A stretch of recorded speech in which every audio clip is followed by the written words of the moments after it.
Om Sahana Vavatu Sahanau Bhunaktu Sahaviryam Karavavahai Tejasvinavadhitamastu Ma Vidvishavahai.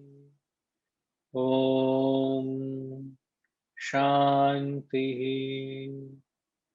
Shanti Shanti.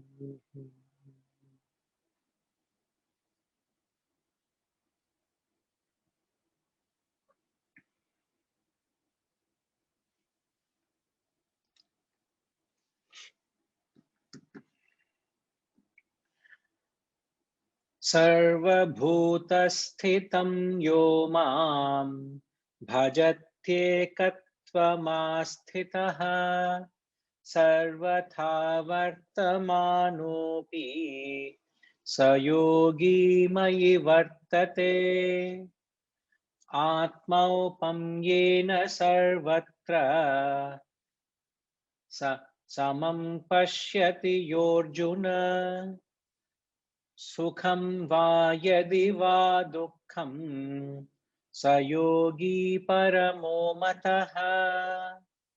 Arjuna uvacha yoyam yogastvaya proktaha samyena madhusudana yetasyaham na pashyami chanchalatvat sthitim sthiram chanchalam hi manah krishna pramathi balavadhrudam tasyaham nigraham manye vayoriva sudushkaram. Shri Bhagavanuvacha asamshayam mahabaho manodurnigraham chalam abhyasena tu kaunteya vairagyena cha guhyate asamyatatmana yogo dushprapa iti me matihi vashyatmana tu yatata shakyo vaptumupayataha. Arjuna uvacha ayati shraddhayopetaha yogachalita manasaha aprapya yoga samsiddhim kam gatim krishna gacchati kachinno bhaya vibhrashtaha छिन्नाभ्रमिव नश्यति अप्रतिष्ठो महाबाहो विमूढो ब्रह्मणः पथि ये तन्मे संशयं कृष्ण छेत्तुमर्हस्य शेषतः त्वदन्यः संशयस्यास्य छेता न ह्युपपद्यते. Shri Bhagavanuvacha Partha naiveha vinashastasya vidyate nahi kalyana krit kaschit durgatim tata gacchati.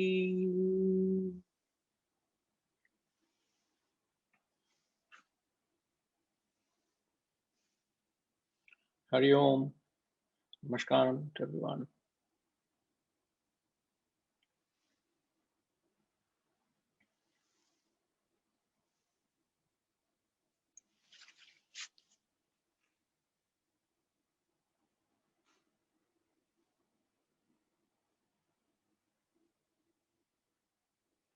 The last we did was the 35th verse.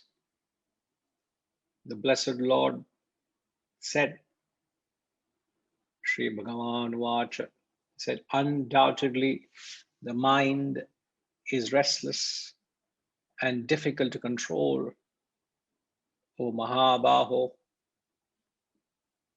but it can be controlled by practice and dispassion. O Arjuna, O Kunti Putra, O Kaunteya. Now, before I get into the verse, I remember we have explained, I would like to touch upon a certain aspect, but any clarifications, any questions? As I said last class, any general questions or concerns we can take up before we get into the text?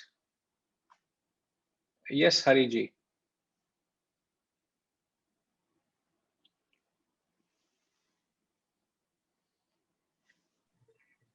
Hari Om Guruji. Yes, sir. Guruji, the different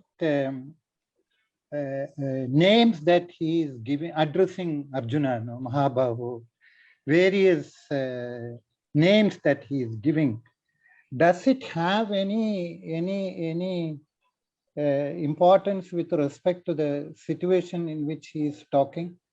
Now here in this case, he is talking Kaunteya.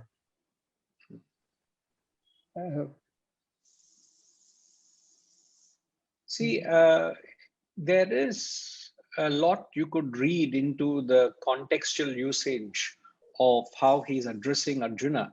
Yeah. So if you look into the first half of the verse, he addresses him as Mahabaho, means a mighty arm soldier, means you are a man of,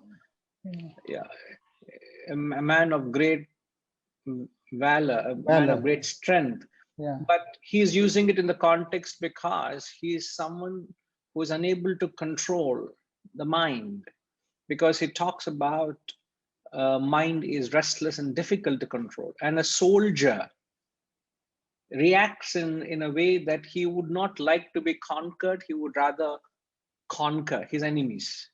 So when he tells that mind is difficult to control, he reacts in a particular way. So therefore he tries to psychologically trigger the emotional sentiment.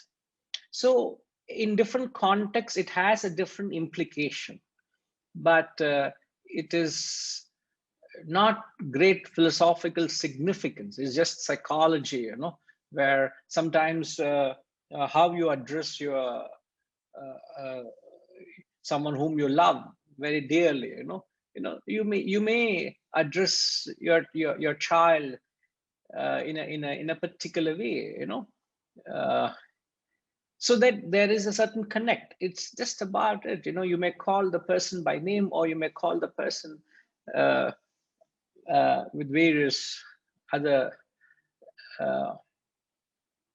in the context you see he addressing them. So it's just contextual and more psychology rather than any great philosophy there, but each name has a significance. As you said, Dhananjaya means you are a winner of wealth, but you need to acquire inner wealth. You have been successful externally, but you need to find success internally. So in different contexts, he says in different ways. All right. Okay. Right.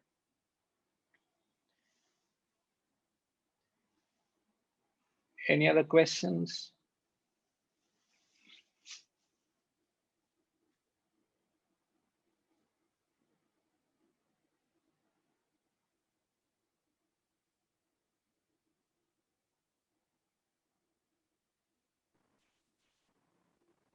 Guruji. Yes, Badriji. Yeah, just to, to respond to what Hariji said, probably the choice of names that each of them is calling the other. In fact, Arjuna also sometimes refers to Krishna as Madhusudana, sometimes as Rishikesha. It probably has to do with fitting into the meter of the verse from a poetry point of view. That could also be another reason, because sometimes one name may not fit into the meter, but another name might. So that could be, apart from what you said, for the psychological reason. Yeah, possible. Yeah, very much possible. You can't say no to it. Yes, yeah. But everything that is done or said has a certain amount of significance. So we are trying to see more from that angle, but I hope it's not that he's left, has no choice for words to fit it in, There's a repertoire of words they use, addressing each other, a long list actually, each one addressing each other, so many pronouns, and it just pronouns, isn't it, Rajima, or what is it? Is it adjectives, adverb, verb, noun, pronoun? I'm very poor at grammar. It's a noun, Guruji. Name is a noun, but then these are all pet names or nicknames or alias, so on and so forth. So they're all nouns, They're all proper nouns. Okay. See, when you're so concerned with the content, you don't look so much into the language. Those who are more concerned the language will lose the contents. So I chose to be with the content. So language, if you find my grammar is poor or language is poor, please forgive me, So I'm more interested in the contents. All right. So the various nouns, they have addressed each other. Proper nouns is all very contextual. Yes, Ramji. Namaste, Guruji. Namaskaram. I think, although you clarified this many times, but I would still like to ask again that the dilemma for people who are involved in day-to-day work, the karma yogis, let us say, those who hold important positions and those who have important responsibilities to discharge. It could be the Prime Minister, it could be the Chief Minister, it could be the CEO of a company, whatever role, but you have responsibilities. How do you maintain this balance, what you mentioned, vairagya and abhyasa? Abhyasa, of course, is easily understood, but vairagya, how do you maintain that work, focus on work, at the same time focus on the higher goals? And for people who are actively working in, there is always a dilemma which comes. I know that you explained it earlier, but it will be good to hear once again. Okay. My problem is I have memory loss. So I don't remember what I've said, So that is good. Which is good, is it? Okay. I didn't know it's good also, So well, the different interpretations will come at different times. You're being very charitable. Okay. So the question you're asking in the context is the verse talks about vairagya and abhyasa. Now you are asking, when we talk of performance of one's duty, how do we bring in the concept of vairagya towards one's duties? Is this the question? So let's say I am doing a duty of, let's say, doing something for my living, or some responsible position I am working on, which will involve multiple things. So in that situation, how do I keep my mind focused on always the higher goals? Because vairagya is something where you said that we should remove all unnecessary thoughts from the mind, and we should focus on the higher purpose, divert that energy and space to higher purpose. Now, it all depends on how you define higher purpose for each role. This is also a question we asked the participants in the workshop the other day.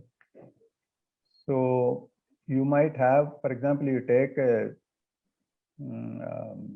I was having an interesting discussion on this yesterday. That's why this came back, that how much, I mean, this might be a slightly longer question, but how much does a chief minister or a prime minister get distracted with politics compared to doing good for the country, for example? Let us say doing good for the country is a higher purpose. Doing good for the people is a higher purpose.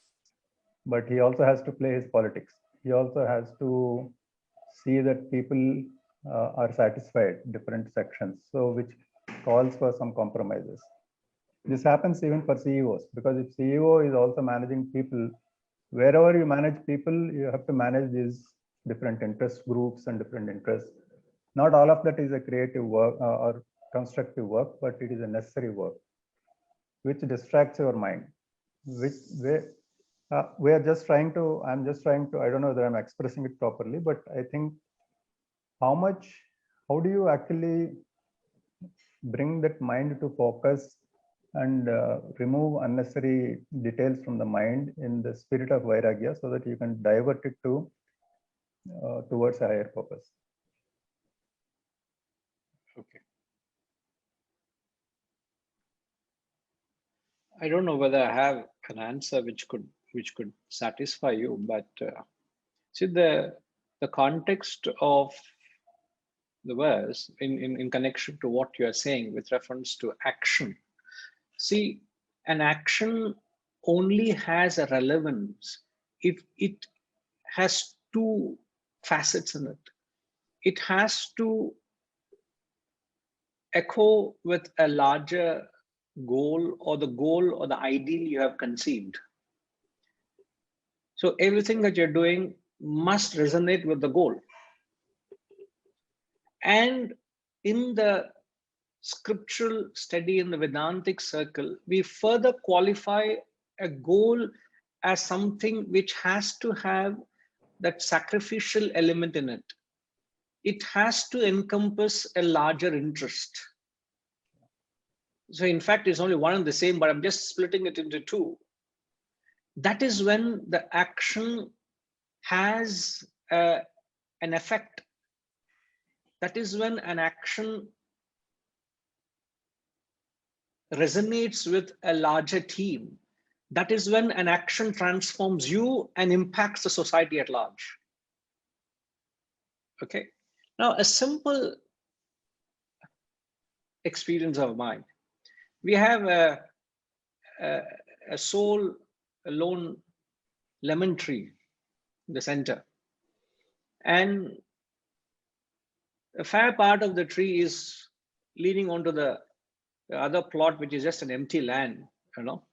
And once these lemons ripe, they all fall. So a fair part of it actually fall on the neighboring plot, which we have no access to because we have actually fenced up the area. So we don't have access to that place. So there is across the opposite land, a large parcel of land, and there are some caretakers, and these young boys live there. And they keep coming and actually start breaking, taking sticks and start stealing these fruits. It is easy thing, even if I'm here, I can't be aware or be mindful of what's happening, One time I came in and I saw this fellow actually carrying a fair 30, 40 lemons with him, a substantial quantity. And I caught that fellow. I said, hey, come here. What is this you're doing? Uncle, I did not break it. They all fell. And I know what it is. And then I said, pass it to me. Yeah. And he said, uncle, take it. He passed it to me. And having taken, and he jumps the nala, and he went to the other side. Then I said, hey, what is your name? He said, my name is Karthik, uncle. Karthik, do you want some lemons? Yes, uncle. Okay, start catching. And I started throwing him 20 of them I gave him. Now he's become such a good friend of mine. 10 minutes ago, he called me. He saw my vehicle. He called me, uncle, many lemons have fallen down. I want to, please give me a bag. I want to give lemons to you. A fellow used to come and steal, has knocked at my door, and he said, uncle, I want to give lemons to you. And he has given me 20, 30 of them, just lying there, just 10 minutes ago. And I'm asking him, take some. Uncle, now what is the use for me now? It is not even summer. Summer means I can make some lemon juice and drink. I don't want it. You take it. Look at the vairagya in him. A fellow who comes and steals my lemons has vairagya to lemons. I'm giving to him. He doesn't want it. Just by me winning over him, just by me being unselfish, just by me making him feel you are one with me, just that spirit of oneness I have shared, he is able to give away something which he came one day to steal from me. I'm just trying to apply the simple principle, how it works. And if you apply it in every walk of your way, believe me, you will have a spirit of cooperative endeavor. Each one is not for himself. If we are able to inject that spirit of sacrifice, that empathy, that concern, all of this, the action resonates only when you inject that spirit of unselfishness, you inject that spirit of sacrifice, you inject that spirit of service into your action. So it is imperative a leader should have these qualities, because he sets the tone and he is a beacon for others to follow. If the leader himself doesn't have this spirit of service and sacrifice, if he himself doesn't inject that spirit of oneness or cooperativeness amongst the team, I think his actions, rather than resonating, it actually dissipates the energy and breaks down the collective unit. So whatever he does, it must be in the interest of a common ideal. For example, if you're talking of a prime minister or a chief minister, we are obviously talking about the interest of the people, the interest of the nation, interest of your state. But if the river is flowing from one state to other, you got to understand, it doesn't belong. Can I go beyond the state and identify with the entire South India? The chief minister fails to realize that I'm a part of a country. I'm not a country by itself. So where is that larger vision? I'm not able to identify with a nation. I'm not able to identify with the people across the border also are my countrymen. I have to be. So it's at somewhere down the line, the selfishness comes and destroys itself. So if your action has this principles of the goal, which has that element of sacrifice, and to what length can you go to sacrifice yourself for the cause, that instantly resonates with the larger cause, with the team, with people. And there is no friction, there's no collision. The coherence, am I using the right word? The opposite of collision is there has a coherence, there is a oneness, there is a harmony. But what disrupts it all is one's own inflated ego or one's own views and opinions that disrupts it. And this dissipates your energy. So the tapas, we said, has two essential ingredients. One is conservation of your energy, which is being dissipated into unproductive channels, and having conserved the energy which is being dissipated, you redirect it towards something higher.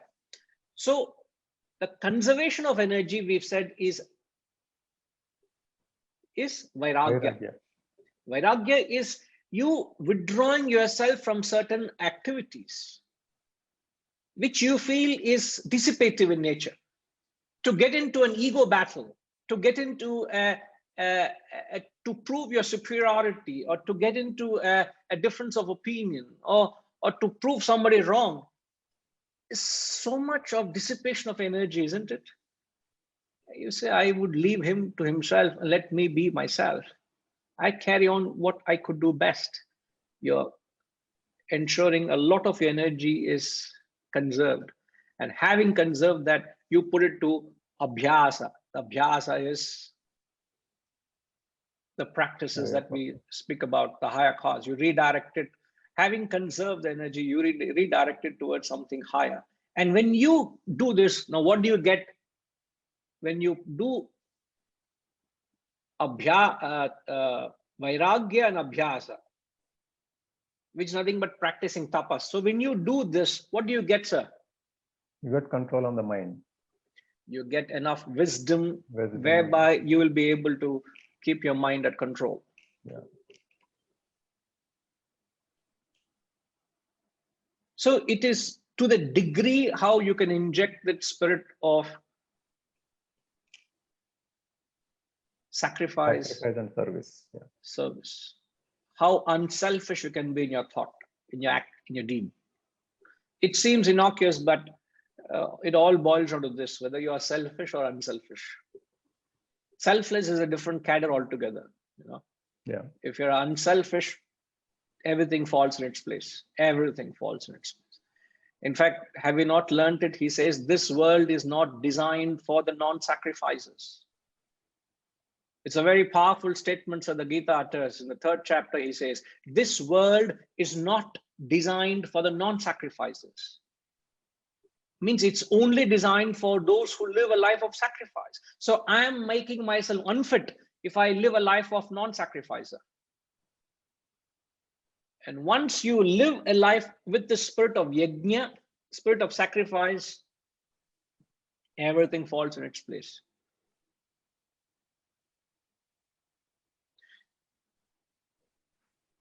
So you will then apply the sense of proportion to the values. You will not compromise your principles. See, there's a difference between, let's say, I am a vegan, and somebody offers you a scoop of ice cream with so much love. That person has prepared an ice cream for you, not just gone to the store and picked up, but they're giving with so much love. You can say, no, I'm a strict vegan. I'm not going to eat it. No, you're not going to say, no, I don't do that. I'm a man of values or principles. The other person is going to hurt because they're prepared with so much love and concern. What does it matter? Am I going to melt away if I have that scoop of ice cream? No. There's a sense of proportion. But then if somebody offers you, what is this, a piece of chicken, would you have? Same person is offering a piece of chicken with so much of love. You would say, Ma, thank you very much. You may not be aware, I'm a strict vegetarian. I would not take it, even if it means it's displeasing her, breaking her heart. If you have eaten Sri Lankan food, I've had an experience. In every Sri Lankan food, they add some masala, which is actually made out of a fish base. So it has a peculiar taste. And they offer it as if it's vegetarian. Unknowingly. And until it comes to you and says, every dish I take has a peculiar, unfamiliar taste, which I'm not used to. I've been a vegetarian all my life. They say it's a vegetarian dish. What is this? Something funny.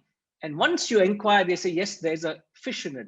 And I had to go without eating any meal. And they understood. And even if they don't understand, I say, I'm sorry, I will not compromise on my principles. So there's something on the sense of proportion to a value vis-a-vis sense of principles. So you should have a sense of proportion to a certain value, but you should not compromise your principles. So eating meat is against my principle. I will not eat meat. But I could have a certain value which I have developed, that I want to become a vegan. But if somebody offers, let's say, as I said, you will have to take that proportion and say, never mind, it's all right. So if you are able to apply this principle, you said people will have to compromise. You're not actually compromising. You're actually using your sense of proportion, which is the intellect. You should never compromise your principles. And the principle which an action should resonate is, it must uphold the larger good, which we call in Sanskrit as loka sangraha. It must be done in the hitam, in the good of everyone, in the larger interest of everyone. So if you are a prime minister or a chief minister, or you are a CEO of organization, are you keeping everybody's interest in your action? Does it resonate? That should never be compromised. And if that principle is compromised, you pay a price. Also, at the same time, you must have that proportion to certain values, because values keep changing. Even principles keep changing, but principles, once they are set, you should never compromise them.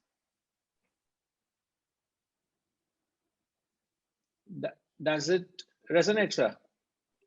Yes, Guru. Thank you. If you can forget everything I said, but don't forget what? What's the takeaway from the explanation? Don't forget Karthik. Ah, yes, yes.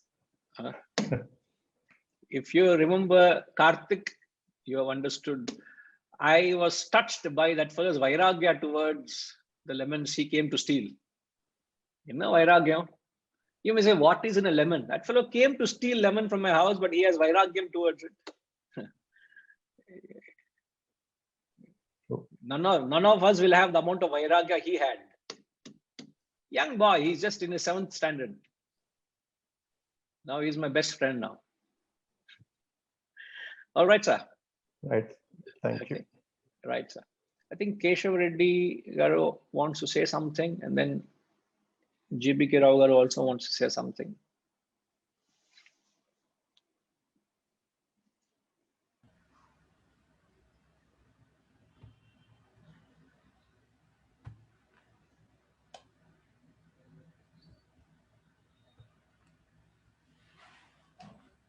Harivam Swamiji. Namaskaram, sir. Yes, sir.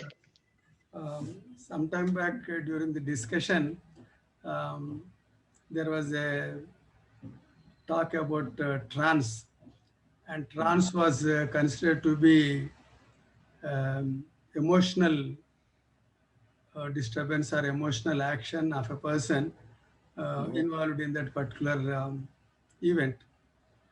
For example, some people do bhajan or sankirtan, Bhagwan Nama sankirtan, and do dance, and something similar to that.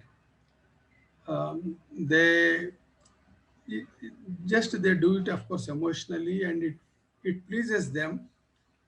And probably people who observe them also may not feel offended, sometimes may feel happy also about their devotion. My question, Swamiji, is whether that kind of emotion, is it an hindrance to the spiritual growth? Okay. Now, just for the benefit of those who are not aware of the context we spoke about is, we said trance is an experience arising out of an emotional indulgence in some spiritual practice. Therefore, he draws a parallel to some devotional atmosphere. Invariably, you find people get very carried away in some spiritual gathering, in a satsang. We said it is not a spiritual strength, rather it's a spiritual weakness. Why is it? Because the intellect there is rather absent in an experience of trance. So the question Keshavji is asking is it, what is it you asked, sir? Is it an hindrance? Is it a hindrance? Is it a step back to the spiritual growth, or is it in accordance with, because you forget, you are immersed in yourself, rather, in other words, not that a physical exercise, but you are within yourself, you are not bothered about the surroundings, and you are immersed in yourself, either in reciting a bit loudly, or little dancing with that group. Several times when a lecture is given on Lord Krishna, some woman get up and they dance out of love for Krishna, or out of, I don't know what appeals to them. And similarly, in some Sankirtan, as I remember, there was one Swamiji, of course, long before, by name Avadhutendra Sarat Swamiji. He was a great Sanskrit, great scholar in the music, very advanced. He was to be a playback singer, but out of devotion, he gave up that. And he went on narrating, he went on propagating in Kali Yuga, only Nama Sankirtanam will alone solve the problem, which does not involve any expenditure. it is very easy. Even illiterate person can also recite Nama and get salvation in the life. So mostly he used to, I have not seen him, but I have seen his videos. He used to dance, and people have great respect for him. He was a very great Swamiji, what I understand. So some people have seen while singing also, they immerse in that, like I do not know. So that kind Okay. of Kishore, yes, I get what you're asking, and just to throw caution and remind everybody, we wouldn't want to be taking reference to any personality, because here we don't intend to start assessing personalities or their characters. It is not in our capacity to do that. It's not in my capacity to do that. I wouldn't do that. Here we are trying to understand the context and the message here. So I've got what you're saying. Now, when your mind gets carried away with any activity without, can Keshavji be muted, please, because there's a feedback I'm getting. So when your mind gets participating in any activity without the guidance of the intellect or the wisdom, the obvious effect, consequence of that action is your mind develops a severe attachment to that object or being. So when you develop an attachment to something, attachment becomes a serious hindrance for your spiritual growth.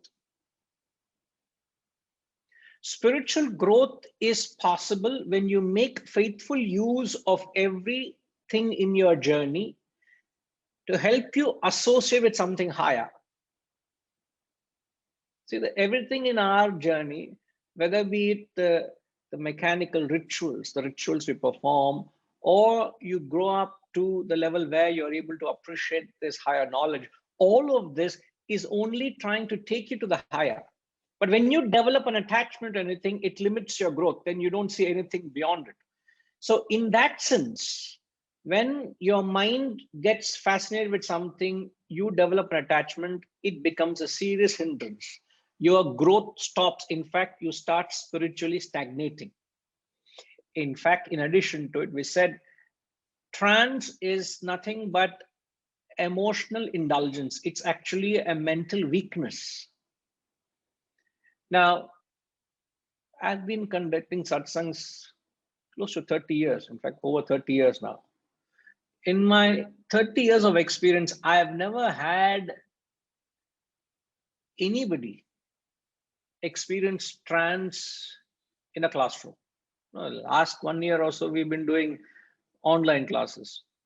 I do not know if some of them who have switched off the videos are dancing now. That I do not know. But those who I see, I don't think they're dancing. They're very well seated. So I don't think that's happening. Unless there's anybody dancing, I don't know. So please, for that sake, at least put on the video for a while, then we'll know. I can be assured that you're not dancing. Now, what we saw a difference, we drew a difference between trance and ecstasy. Ecstasy is a spiritual elevated state where you experience that elevated spiritual state when the mind is pure and the intellect is subtle, has the clarity of thought. So when there is a merger between the head and the heart, you experience what is known as ecstasy, which is actually one of the highest terrestrial spiritual experience you can have. This happens when there is a participation of the intellect. Now, the reason why we don't experience trance, I have myself been in some sabhas, in bhajans or discourses where, in fact, yesterday I was mentioning, Badriji was not mentioning yesterday evening to you. I was talking of some spiritual gathering where I was a part of. And 4:30 in the morning, there are 1,000 people gathered. 4:30 in the morning in the music festival in Chennai. I was a part of it. I went to experience the famous Carnatic festival in the December month in Chennai. I spent close to 2 weeks. And one of the early morning, there was a bhajan sankirtana. And I've heard that their bhajans, I still hear their bhajans. So I took the opportunity of going to their sabha where they have this bhajans. And believe me or not, 5 o'clock in the morning, there were people dancing in the aisles and all over.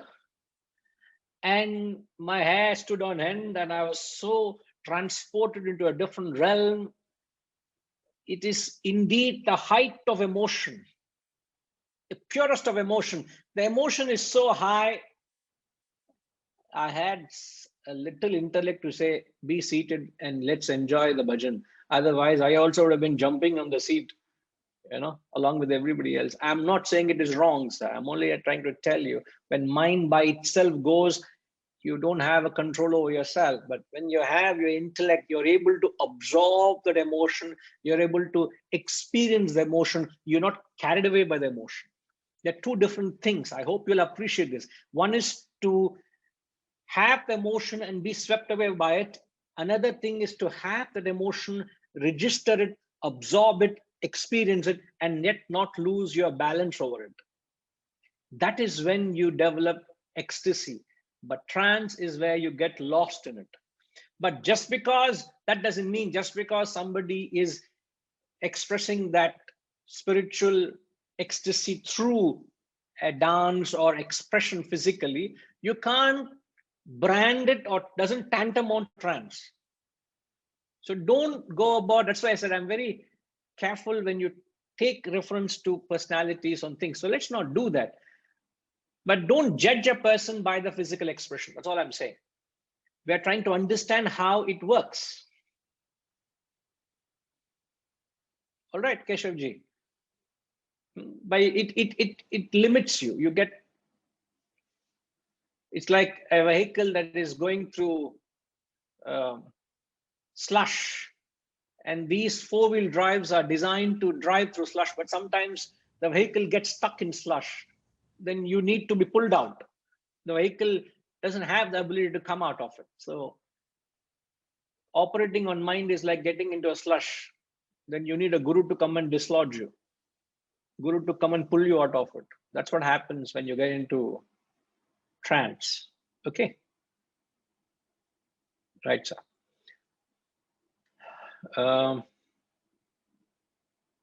Venkatraman ji, sab theek hai?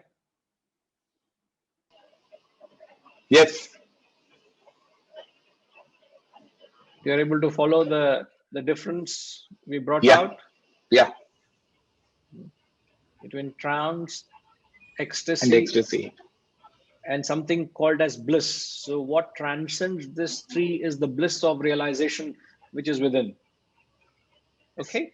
Okay, thank you. All right. Okay. Rao Garu, anything, sir? Regarding the Vairagyam, Chappan, sir. the people ask CEOs and Prime Minister or Chief Minister how they act. So there is a wonderful story, the actual Janaka Maharaj, Janaka king is, is the one who people say he is the most Vairagya, Gnana Vairagya is God. How one time Sukha Maharshi, he thought that he is Vyasa Maharshi's son, Sukha Maharshi. He was taken as the topmost in the rishis. So his Guruji says, you go and take lessons from Janaka. He felt so annoyed, not annoyed, he is surprised. The Guruji is telling me to go, who is the king, who is having all luxuries, to go and ask him how to get moksha. Then the incident when he was there, Janaka's Guruji always gives lectures, and including all the other the people who are in the city, they come at one place. So Guruji is always, giving more respect to the king Janaka. Then others are feeling very, because he is a king, they are giving so much respect. Even Guruji is partial. Then one day, he shown the city is in the fire. He said that the city is on the fire. When he was teaching the moksha, the important how to reach moksha, subject is very interesting. That is the subject while about to tell the greatest words which are most important to reach moksha. Then when the fire is taking place in the city, as you know, everyone runs away except the king Janaka. He sits, and the people, when they go and come back, actually there is then he says that, why you all people ran away? They have nothing in the house, not much except the racks of the pieces. That is where the king has got so much. Why is not moved? That is the gnana, agnana moola haranam, janma karma nivaranam, gnana vairagya siddhyatam. What does it mean? That is the people whoever is there in even the kingdom, people who are CEOs, they work, but at the same time, when it comes to the ultimate, the moksha, they don't bother about such small things, even the house or something, even the family to that extent. That is what CEOs are. People are there, such a level, the understanding, the knowledge is very important. That is, for that knowledge, they thrive. All right. Thanks for the story, sir. Right, namaskar. Right. So you're just trying to convey the greatness of King Janaka. In fact, what was King Janaka? Do you know, Ramji?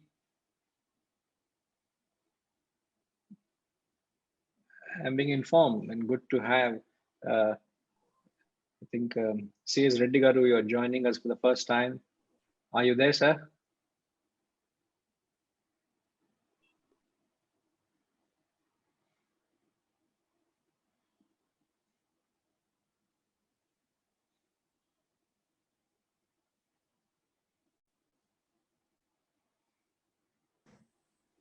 I'm there, Guruji. Thank you.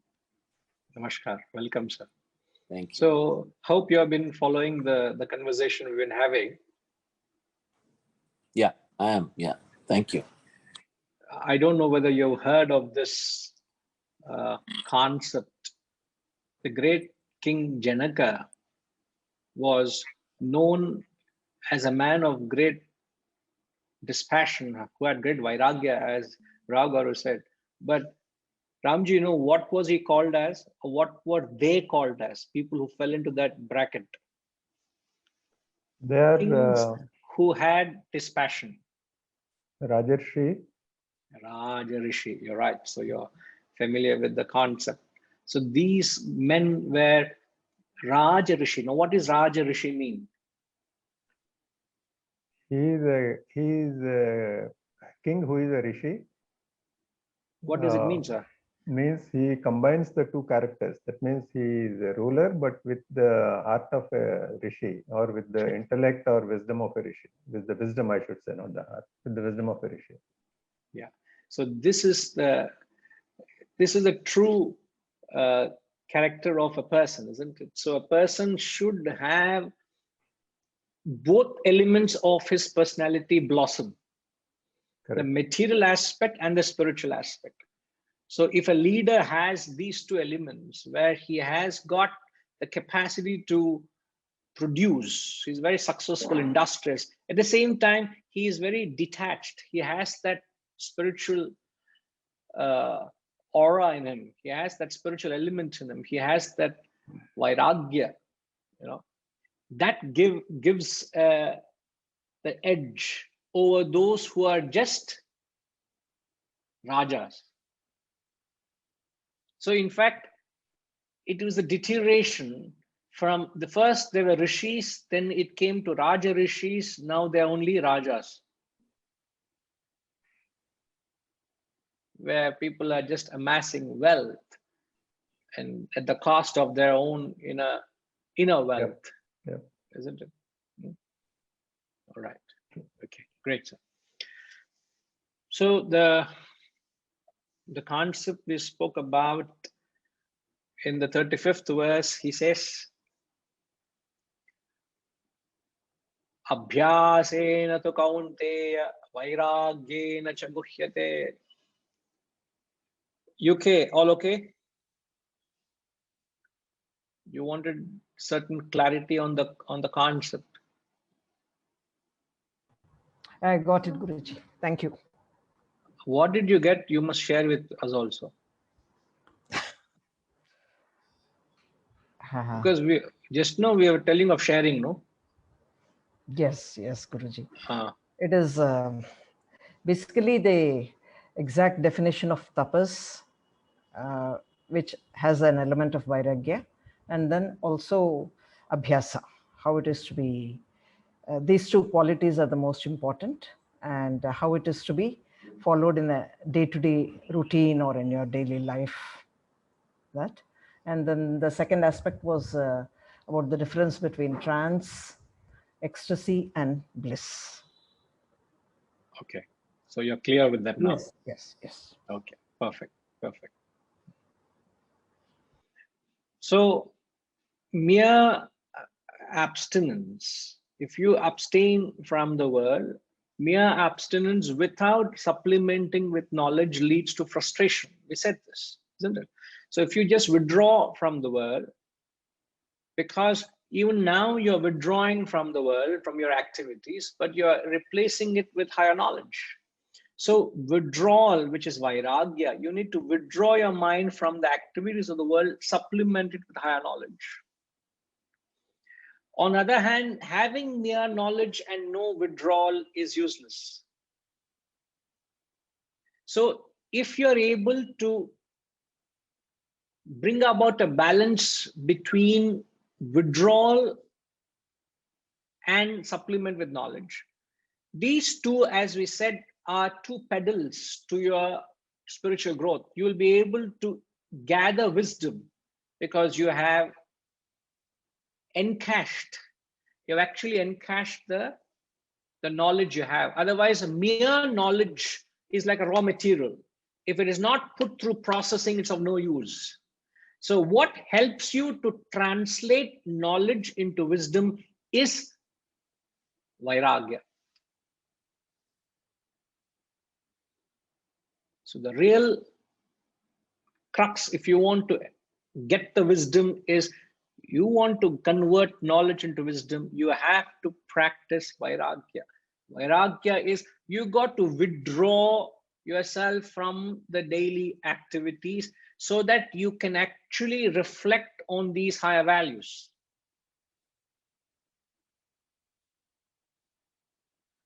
And that's what we recommend every one of you to go through this exercise of at least 5 a.m. to 6 a.m. every day.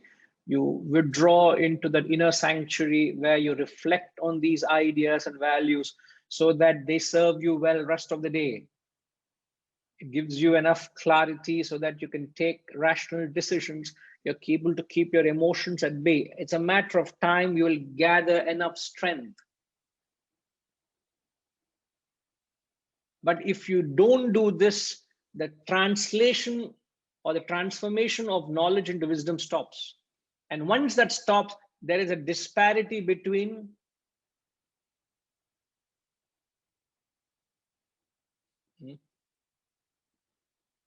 Gayatri Ma. You will have to withdraw into that inner sanctuary and you got to reflect these ideas to convert knowledge into wisdom, right? When you don't do this, what happens? There's a disparity. Yeah, the disparity is the knowledge what we have and what we are leaving will be two different things. There will be North Pole, South Pole. There's a heat and cold, black and white. So disparity between what you know and what standards you live starts widening. The disparity increases. So if you want the disparity to reduce, you must assimilate and digest the knowledge. And how do you do that is through practicing vairagya. Vairagya is withdrawing yourself from certain activities which is consuming your mental energies. That's all vairagya is, to withdraw yourself from activities which is consuming mental energies, and then you will invest your time into abhyasa. The result of that is you will have wisdom, then you will end up walking the talk. You will truly walk what you talk. Okay. Padminima, you have a question, or is it a comment? When we were talking about that trance and ecstasy, I was Okay. this thing crossed through my mind. Like Archimedes, when he found out how to solve the question put to him by the king to find out the purity of gold. Just when he found out that he Purity got of, sorry? gold crown, the king had ordered. That's a story. How to find the purity of gold. How much of gold is that specific gravity principle. So when he got the answer to, he got the answer when he was taking a bath in the river. So that time when he got it, he was overjoyed. So that was his intellect and mind both came together. Intellect was the sharpest of intellect. He got the clue to find out the answer. I mean, he got the answer at that point of time, and he ran without even realizing that he was nude, shouting Eureka. That is a story. So that is. So the question is, where do we park Archimedes in this context? To put him in the trance category, or the ecstasy, ecstasy category, or the bliss category? Why did you remove the bliss? Are they include Panango? Bliss is trance, all this thing. I don't know. We can consider that also, isn't it? That's what you said. I don't know. Okay. And bliss, of course, I remember Ramanujan, the great mathematician, he was able to solve the equations just like that, where some of his solutions were later on proved to be correct theories. So I have read about him saying that he got all the solutions from that Devi or something, some divine something. So he was able to conceive it in his thought. Yes. For which So no, it is very much, but I really don't know whether we can go about compartmentalizing a particular incident and say this person is that. It would be very unfair to do so. So I would not actually give an opinion on that. It's for you to understand the concept, because then you will try to understand the concept through an example. Don't do that. Just understand the concept, how it is. We wouldn't want to be branding. I wouldn't want to be doing that. But interesting. I know the reference of Archimedes, which you brought out in the context, but I would leave it at that. You come to your own conclusion. Okay. All right. Let's move on. We'll chant verse 36.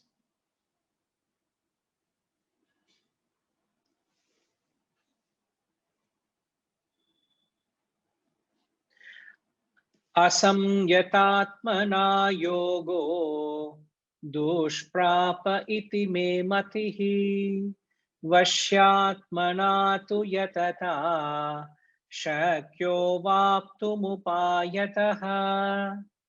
Asamyatatmana yogo dushprapa iti me matihi vashyatmana tu yatata shakyo vaptumupayataha. Yoga, I think, is hard to attain by one who is uncontrolled. But tu, the Sanskrit word tu, vashyatmana. Vashyatmana means by the one who is self-controlled. It can be attained through what? striving, yatata. But it can be attained by one who is controlled by the means of striving. Vashyatmana tu yatata shakyo vaptu upayatah. So he's continuing the psychological appeal from the previous verse. He understands Arjuna, where he said it is difficult to control the mind. He also understands a limited standpoint of Arjuna. So he says, it is hard.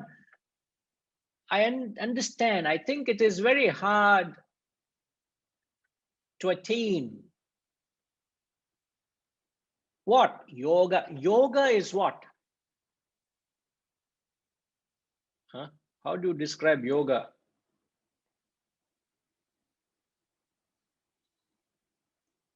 Reddy Garu, how do you describe yoga, sir? Pranam Guruji. In my understanding, yoga is a union. Union of body and mind.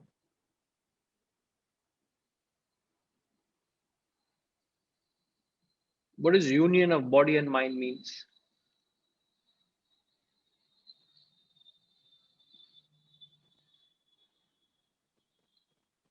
Not Union you're means wrong. I'm not saying you're wrong, but aligning together, body and mind, actions aligning. Aligning your body and mind. See, if you read the previous verse and this verse, what is it talking about? The previous verse,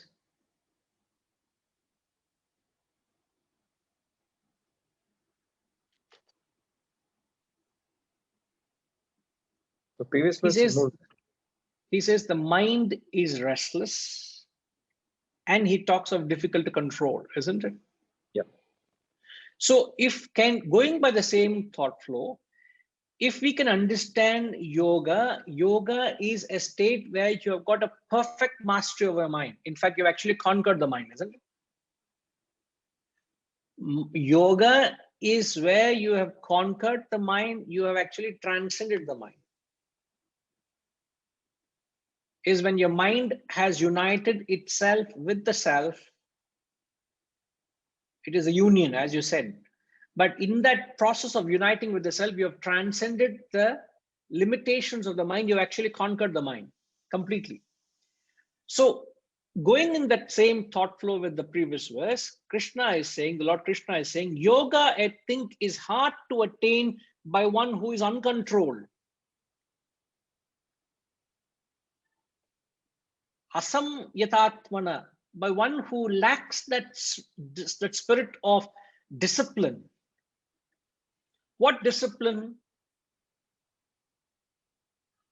the controlling of mind. That is the effect, sir.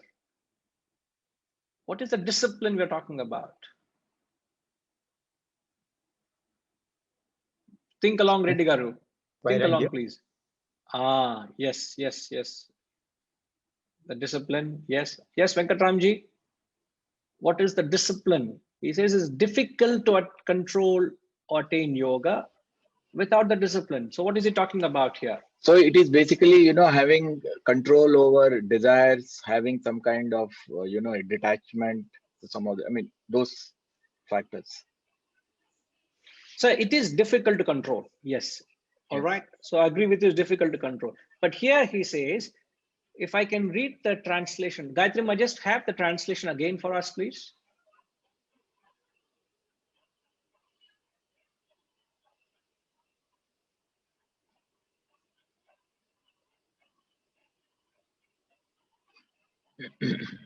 Venkatramji, could you please read the translation for us, sir? Yeah, yoga, I think, is hard to attain by one who is uncontrolled, but it can be attained by one who is controlled by means of striving, making efforts to. Right. So here we are talking about controlling the mind, isn't it? Yes. He says mind is difficult to be controlled if you are indiscipline. But if you are injecting that discipline through striving, you will be able to control, in fact, attain yoga, which is mastery of the mind. So when he is referring to some kind of striving, what is he talking about?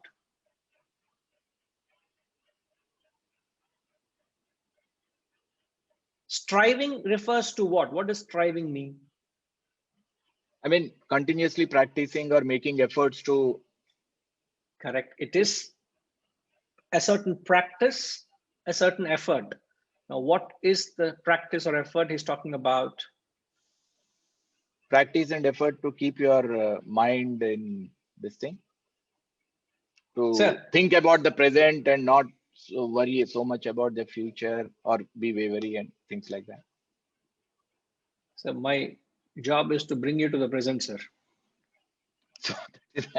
Okay. If I can bring you to the present, what is the practice we just learned in the previous verse? Vairagya. Vairagya and tapas. Yes, in fact, tapas expressing in the form of vairagya. And abhyasa. Abhyasa. So this is the striving he's talking about. So it can be attained. It is difficult to control the mind for one who doesn't practice tapas, who doesn't practice vairagya and abhyasa. But it can be controlled if you strive, which is the practice prescribed in the previous verse. So he's just reiterating what was said in the previous verse. Do not forget. That's what I said, bring you back to the present. The present context he's talking about is what we spoke a little while earlier about the essential practice of vairagya and abhyasa. Now, just to get it right, sir, by doing vairagya, what do you achieve? By doing vairagya, yeah. What do you achieve? By practicing vairagya, what do you achieve? We would be kind of, detached, and then probably. Sir, can I help you by breaking down the question much easier? Yeah. What is the exercise I just mentioned for vairagya, where I said every one of us should do that? All of you should do that. What was it recommended? We spoke of it even in the workshops, sir. I mean, be selfless, or sorry, be unselfish. No. So again, in the context, sir, the quality we prescribed for vairagya is to withdraw into the inner sanctuary, which is, I said, and reflect. Okay. 5 a.m. to 6 a.m. To 6 a.m. Yeah. You are withdrawing yourself from certain activities. Yes. You're withdrawing inwardly, isn't it? And then what are you doing? Abhyasa. So what does vairagya give you? Gives you an opportunity to reflect, contemplate, assimilate, and assert these truths. Okay. Yeah. If you do not do that, what would happen? I may have the knowledge with me. I'm well informed, but I am not giving enough opportunity for the transformation of knowledge into wisdom. To wisdom. Yes. And if this is not done, what would happen? We said there is a disparity between our knowing standards and living standards. Walk the talk. Yeah. We do not walk the talk, isn't it? So all of this, which we spoke in the previous verse, this verse, Lord Krishna is saying, if you do not strive to put what was said into practice, which is the vairagya and abhyasa, it is very difficult for a person who is uncontrolled to attain yoga. Means who is indisciplined, you can't attain yoga. But if you are disciplined and if you strive, it is very much a reality. You can control your mind. Not just control your mind, you will be actually able to conquer the mind and transcend the mind. So he is talking about the very highest state of attaining yoga. Thank you. You get the thing, Ji. You get the Yes. thing, how it fits in. Yep. It is slightly different here because I'm trying to decode the original text. Unlike a workshop, it's actually decoded and given to you very easily. Yeah. Here, it's original works. We have to try to understand the language they are using. You get what I'm saying, sir? Yes. Mm-hmm. Thank you. So we should not miss that essential practice of withdrawal, which is vairagya, and giving the opportunity to grind our intellect with the ideas, so that gives the essential rasa. The rasa, or the essence of that reflection, is the wisdom, which gives you the capacity to control the mind. So he's saying it is possible if you strive. If you don't strive, it is impossible. It's very difficult to control the mind. So you get kind of an assurance from the Lord. All right.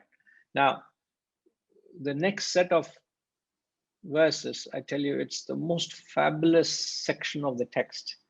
And Arjuna is again asking a question in 37, 38, and 39. He spreads the question in the 3 verses.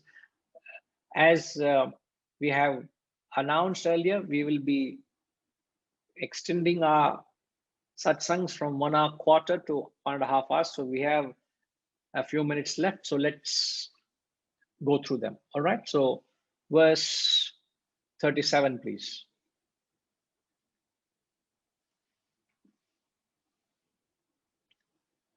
Arjuna uvacha ayati shraddhayopetaha yogachalita manasaha aprapya yoga samsiddhim kam gatim krishna gacchati.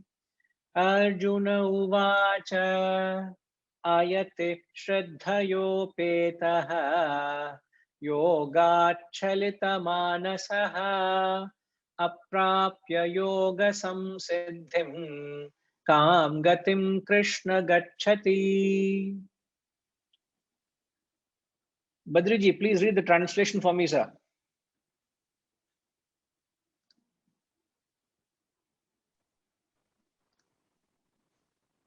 Arjuna said, the uncontrolled one who possesses Shraddha, which is faith, whose mind wanders away from yoga, having failed to attain perfection in yoga, what end does he meet, O Krishna? So what is Arjuna asking here, sir? What do you understand by the question? Yeah. So he's actually asking, he's touching the same points we were discussing some time back. You know, if somebody has only faith, Shraddha, which is where the act of intellect is not governing the mind, then No. Can we have the translation again, please? Why have you removed the translation? Gayatrima. Badriji, Shraddha is in fact defined as a capacity to pursue something. Shraddha is a capacity to pursue something till the very end. Even though in Sanskrit it's translated as faith, is way beyond faith. So what? Then in that case, what he seems to be saying is, this person has the capacity, but at his current state of evolution, his mind is uncontrolled, and therefore it's wandering away from the tapas that we spoke about, which is vairagya plus vairagya plus abhyasa. Correct. So, yeah, so though he possesses the capacity of yoga, because he's not practicing tapas, he's wandering away from yoga. Now, for such a person, Arjuna seems to be asking, is there any hope for such a person. Who is the kind of person here? The kind of person is he's uncontrolled, means he has not attained perfection. He's not able to have mastered yoga, but he is very sincere. A capacity. He has a capacity because he possesses Shraddha. He has Shraddha, means he is very clear and he wants to attain this path. Right. He's very clear, he is very certain. But what's happening is because the mind is wandering, he's not able to concentrate. That the redirection of energies that we spoke about is not happening. So the energy is getting dissipated, and therefore yoga is not happening. So he's not. The question seems to be, what end does he need? Means, does such a person have any hope to attain perfection in yoga? So yeah, I think Arjuna is basically talking about himself. Sir, don't be so unconcerned. He is talking about himself and you and me also. In fact, all of us. Yeah, that is true. Drawing from the text, but yes, but speaking Thanks, the first Gayatrima. person, yeah, it's a very direct, conversation between a guru and a shishya. So I think he's not talking in abstract terms. He's talking, hey, I have this problem, please help me. That is what he's saying. Correct. But when you read Arjuna, it falls that it fits into our current state as well. Correct. It fits into our category. So it almost feels that we are all in the same category. Right. Isn't it? Yeah. In fact, he spreads the question in 3 verses. And if you read the next question, which is spread into a couple of verses, it actually explains it very, very lucidly. But here, what do you sense is very, very subtle, is very, apart from the concern he has, what this question highlights is a human weakness. The question highlights the human weakness, which is he is result oriented. He is interested in the utility of the action. Everybody is interested in the fruit of action. What would happen?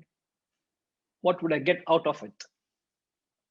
So he is not able to understand the spirit of performing selfless work. He is still interested in the anxiety for the fruit. Therefore, asking, what will happen to me if I don't attain that end? Failing to attain perfection in yoga, what end? Where does he go? What happens to me? If you have not understood the question in this verse, it'll get clearer in the next 2 verses. Let's get at least the questions out of the way. Perhaps we'll come back with the answer next week. Okay, next verse, please. Kachinno bhaya vibhrashtaha chinnabhramiva nashyati apratishto mahabaho vimudho brahmana pathi. Kachinno bhaya vibhrashtaha chinnabhramiva nashyati apratishto mahabaho vimudho brahmana pathi. Rajima, please read the translation. Ma. Fallen from both, does he not perish like a rent cloud, O Mahabaho? There's a spelling mistake. It's rent cloud, not loud. Rent cloud. Like a rent cloud, O Mahabaho. Yes. Supportless and deluded in the path of Brahman. Fallen from both na inge. Kachinno ubhaya vibhrashtaha. That's a Sanskrit word. Ubhaya vibhrashtaha means fallen from both. Fallen from both from what? Here is a person who has embarked. Thanks, Ma. Here is a person, correct pannungo, make it to cloud. Here is a person who has developed the Shraddha to get to yoga, but he has not attained yoga. He dies midway. That is the question. In the previous verse, he He doesn't attain the end. He is striving. He wants to get there, but he has not attained yoga. So we have not attained realization in this Janma. What will happen to all my efforts? Is it going to be futile? I'm left nowhere. Neither I'm here nor I'm there. What is referring to? Here is a person fallen from both. Fallen from where? One is he has left the comforts of the material world of acquisition and enjoyment. He is no more running behind the worldly pursuits. He understands the futility of the worldly pursuits. Siddharamanji, here is a person who understands the futility of worldly pursuits. He is not interested in amassing the wealth of the world anymore. He understands the glory of attaining that spiritual union with the self, but he has not attained in the Janma, fallen from both. Question is, what will happen to him? He is stuck in between the two paths. What will happen to him is asking. Does he not perish like a rent cloud? What's a rent cloud?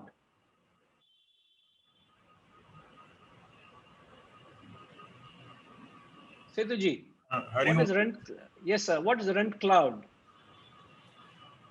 Rent cloud may be part of clouds. A puff of a cloud which is separated from the main cloud. Yeah. And what happens to that puff of cloud? It breaks away like a bubble. It just disappears. Yeah. It's just moisture, isn't it? It just disappears. So am I not going to become like a rent cloud? Would I perish like a rent cloud? I am not in the comforts of the material world, nor am I established in the spiritual path. Am I not going to perish?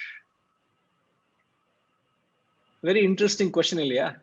This question should come to us also. I don't think I'm going to attain moksha in this lifetime.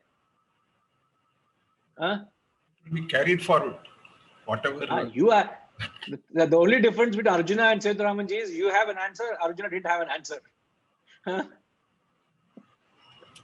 But it's a very, how do you say carry forward? He is anxious to get the fruits without the efforts.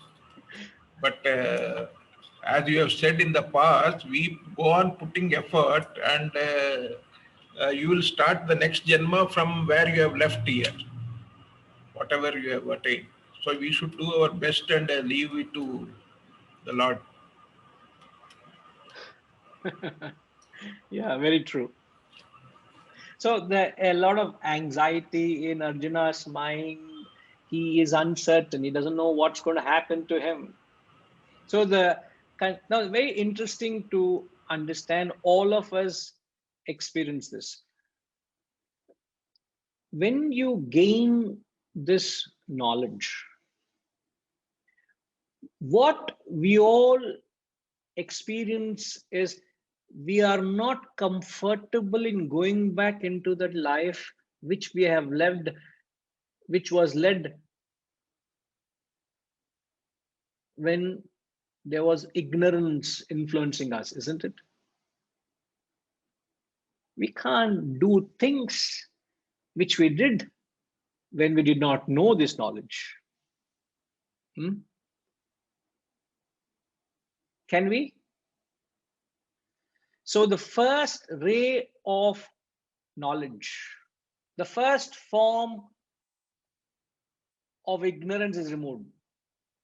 Harishji, what's the first form of ignorance?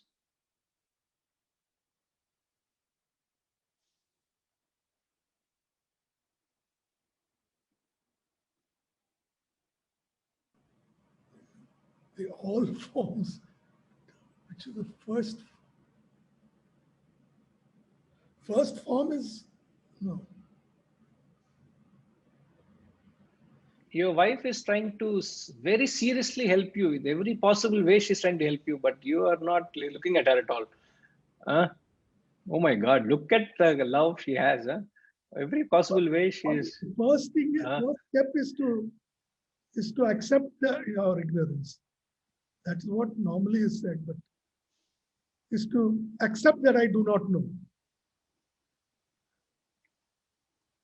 That is the first step, isn't it? Or to realize that I do not. Let's hear from Rajima. It is I know everything, Guruji. That is the first step of ignorance, first level of ignorance. Is ignorance. No, what is the first level of ignorance removed? Which is the first level of knowledge? I don't know.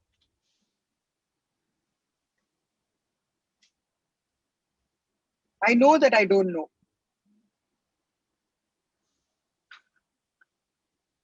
See, ignorance manifests in 3 stages. First is lack of information. Second is lack of understanding. The third is lack of experience.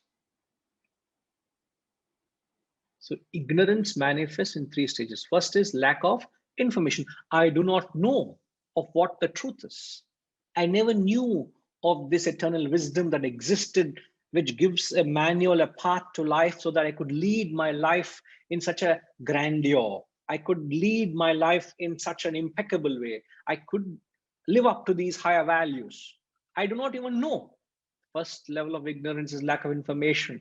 And then you listen to some gurus, you pick up the scriptures, and you take care of the first level of ignorance, lack of information, is you gather information. In the olden days, there was no books. So the first level of ignorance is dispelled through. How do you dispel the first level of ignorance? Tinkima, what is the Sanskrit? I know it's your favorite word. That's why I'm asking you. The favorite word of Tinkima. Is it? I didn't know that. Hari Om Guru Shravana. Ah, correct. See, I know that. Shravana is the word. Shravana means listening. So the olden days, they only could listen to the lectures by the gurus because there was no scriptural writing. There was no literary works. So listening was the only way they could gain the knowledge and remove the first level of ignorance. But having heard, the second level of ignorance is still lurking, which is lack of understanding. I don't understand how this knowledge has a relevance to my predicaments, my concerns, my dilemmas. How is it going to help me deal with my life and my challenges? And the second level of ignorance is dispelled through Tinkima. The second level of ignorance, the most favorite word. Manana or reflection. Is through manana or reflection. The second level of ignorance is dispelled through reflection of the ideas. So when you reflect and contemplate on these ideas, which is what we said as abhyasa. Vairagya is withdrawing. What withdrawing? I can't be watching Netflix till 12 o'clock midnight and expect to get up at 5 o'clock. Venkatramanji, you want to get up 5 o'clock? Withdraw. Switch off everything. I say, thank you very much. I want to withdraw from certain activities so that I can invest my time into this auspicious hour, the Brahma Muhurtam. So that is the withdrawal. You Vairagya, you say no to certain activities. Once in a while, you may sit and watch a movie with your family, but it can't be every day affair. You linger late into the night. No, I need to give that time for myself. And when you do what you do in the early hours, you do reflection. When you do reflection, what happens? The second level of ignorance dispel lack of understanding. And when there is sufficient reflection done, then the third level of ignorance dispel, that is lack of experience. And that ultimately gets experienced through nidhi dhyasana, which is known as meditation. So these 3 levels of ignorance are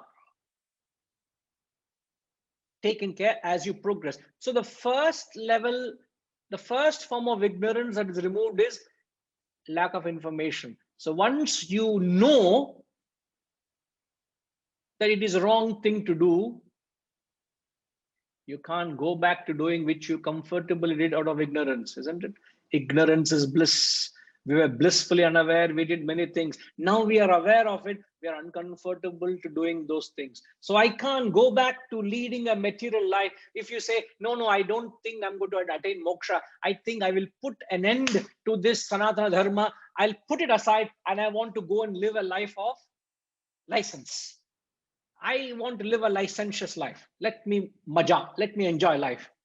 I've got something with me. I want to blow it all away and live a life of maja. Would you be able to do that? Hariji, if I can ask you that, would you be able to do that? Put aside all that wisdom and understanding you have, put aside and say, I want to live a life of license. Would you do that? No, no. Are you guaranteeing you'll attain moksha in this Janma? No. That is what Arjuna is saying. Fallen from both. I can't go back to a life which I led which was I leading when I was in ignorance, nor can I taste the benefit of getting established moksha. I am like a rent cloud fallen from both. Ubhaya vibhrashtaha. I don't know what is happening with me, Krishna. Can you please help me? This is the concern Arjuna has. This is the concern. Because I'm nowhere. I'm neither here nor there. Please help me. And then he also qualifies, he says, supportless and deluded. I'll expand on it when we come back. Please, we'll come back to this and then we'll continue. All right.